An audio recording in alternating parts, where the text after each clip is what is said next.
It's no secret that some influencers are out to make the most money possible and don't care how they achieve that. Whether it be endorsing a product they know isn't good just for the check, or selling their products for an outrageous price, knowing their dedicated audience will buy anything with their name on it.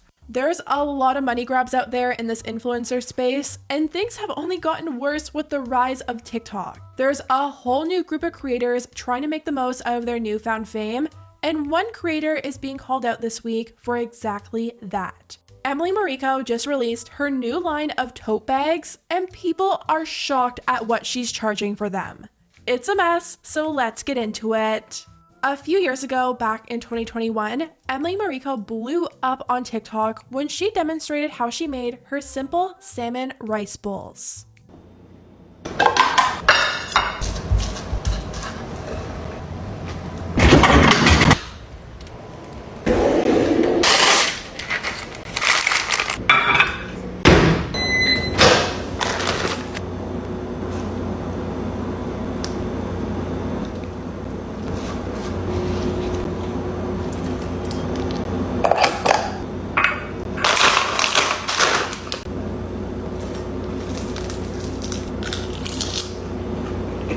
During a time where TikTok was very loud and everyone was trying to do the most for attention, Emily's videos were a nice escape.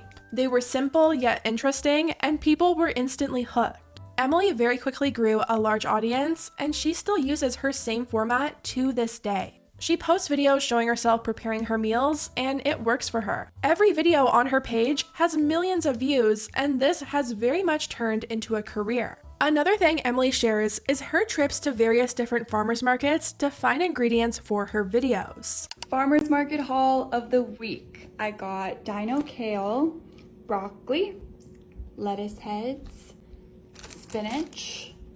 This is kale Rob. And just like most influencers do, she decided to take advantage of the following that she has and create a product that makes sense. She combined her love of food and the farmer's market and came out with her own line of tote bags. She teased the announcement by posting a few videos showing the bags off, but not yet spilling any details.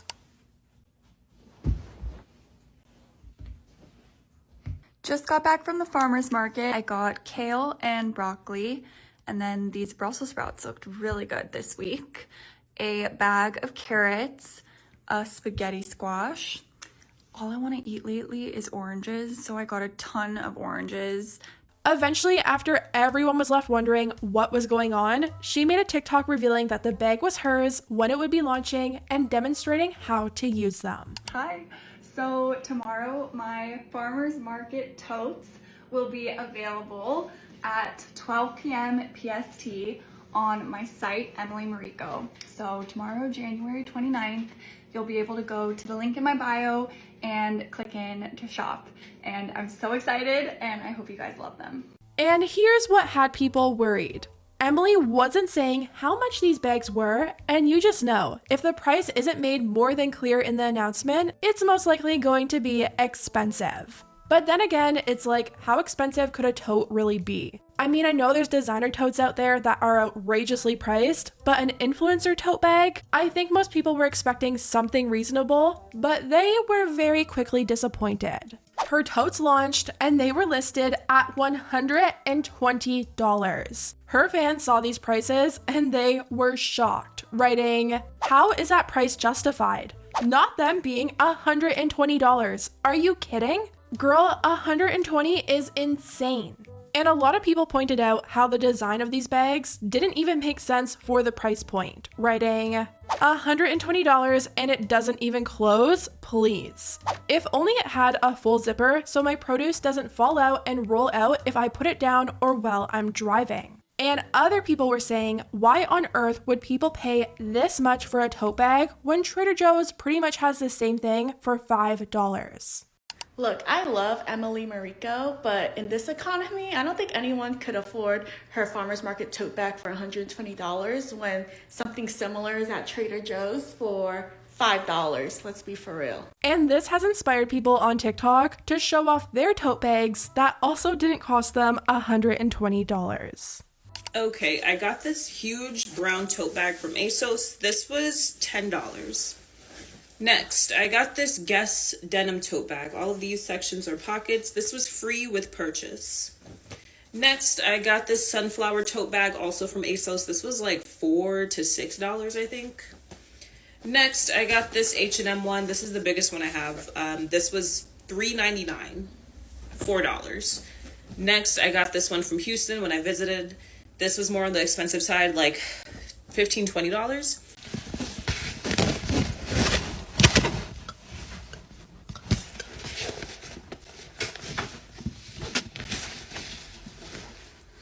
Now look, the only thing Emily has working in her favor is the fact that her bags are made in the USA. On her website, it says, the Farmer's Market tote is an extra large tote designed for grocery runs, overnight trips, and weekly stock-ups at the farmer's market. Made with soft brush canvas, it features a large interior zip closure hanging pocket, as well as an exterior pocket to store your phone. It's also 100% cotton, and it's made in California. So to be fair in this situation, producing a product in the US does drive up your production cost, and that means the product is going to be more expensive. A lot of the reusable bags that we purchase in the grocery store or online are usually made overseas, which means cheaper production cost and cheaper purchase price for us. We have a red one and a green one. Now currently these are selling on Amazon for about $4.99. Mine, however, $120. The only question is it that much more expensive? I could see if the bag looked really well made and you could see the quality just from looking at it, but this is literally the most basic of basic tote bags out there. I could even understand it being like $80, but $120 seems outrageous. A lot of people have been trying to find bags similar to Emily's to find out if the cost is justified, and the closest thing people have found is a bag from a company called LL Bean. They have a tote that looks very similar to Emily's. It's also made in the US, but it has a reinforced bottom, and it's only $44. Let's do it. So based on volume, I think the closest comparison of the LL Bean boat tote to the Emily Mariko tote is going to be the extra large capacity with the long handles. And they're going to be pretty similar in volume as far as the amount of fabric that's used. Overall, the design's fairly similar, except the Emily Mariko tote has an extra pocket on the outside and a zippered pocket on the inside, so that'll add a little bit to cost. But the LL Bean bag does have a double layer base and reinforced bottom. So overall, the fabric use really will be very similar. The only thing that'll be a little bit more expensive for the Emily Mariko tote is the zipper inside. Now, the LL Bean tote does use fabric that is twice the weight of the Emily Mariko tote, but it is just a natural color. So it's not going to have the added cost of the stone washing and the brushing. But honestly, because it's twice the weight, I'm almost willing to call that just a wash between the two. And as far as the cost for the color, I'm going off of this one that is a natural color with the green accent, so you have two colors involved, just like the Emily Mariko tote. As far as the cost of labor, the LL Bean tote is also made in the USA, it is made in Maine, and they are handcrafted. And to top it off, you can have your own name instead of having some influencer's name on it for only an extra $8. I think we can all agree there's obviously a pretty big markup going on here, and while a lot of her fans aren't happy about the price, some came to her defense and said if she wants to charge that, let her, and the people who can afford it and choose to buy it will buy it.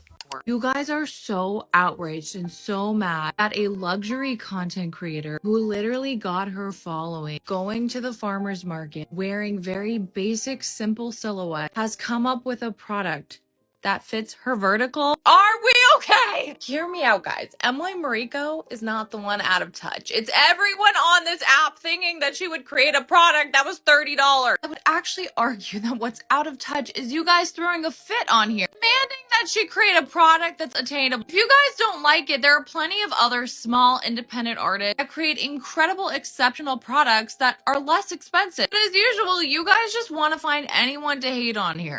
And that's exactly what happened. The people who could justify the price did end up buying the bag, and they sold out. Both colors are listed as being completely sold out on her website, leaving a lot of people wondering who's spending their money on this. But I want to know what you guys think. Do you feel as though $120 is justified for a bag being made in the US? Or do you think the markup is extremely high and this is just yet another cash grab? Anyway, guys, let me know what you think about everything down below, and I'll see you next time.